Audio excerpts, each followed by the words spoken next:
राधे राधे महाराज जी। गुरुजी, हमें खुद को और दूसरों को माफ करने के बारे में कैसे नजरिया रखना चाहिए? खुद को माफ करना है या दूसरों को माफ करना? वैसे खुद को तो बहुत लोग ना माफ ही कर रहे हैं, खुद को तो सभी माफ कर रहे हैं, दूसरों को माफ करे तो बहादुरी की बात है। हमें लगता है खुद को माफ नहीं करना चाहिए और दूसरों को माफ कर देना चाहिए। छोटी सी छोटी गलती में अपने को शासन में लेना चाहिए, जिससे हम अधर्म आचरण से मुक्त हो जाएंगे।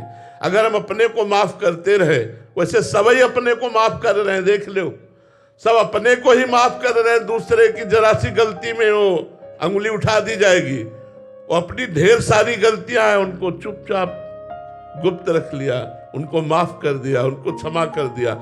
हमें लगता है परमार्थ का पथिक अपनी गलतियों को क्षमा नहीं करता, उसका प्रायश्चित करता है और दूसरों के बड़े से बड़े अपराध को क्षमा कर देता है। क्षमावान ही परमार्थ का पथिक है।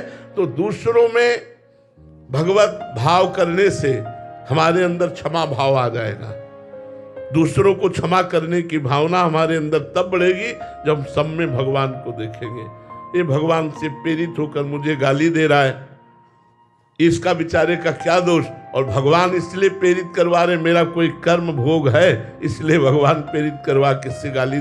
अगर हम भगवत भाव से युक्त रहेंगे तो हम क्षमावान बनेंगे। और अपने से अगर कोई अपराध बन रहा है तो उसका उपवास के द्वारा, परिक्रमा के द्वारा, नाम जप के द्वारा हम प्रायश्चित करें, उसे क्षमा न करें, उस पाप को प्रायश्चित के द्वारा भस्म करें।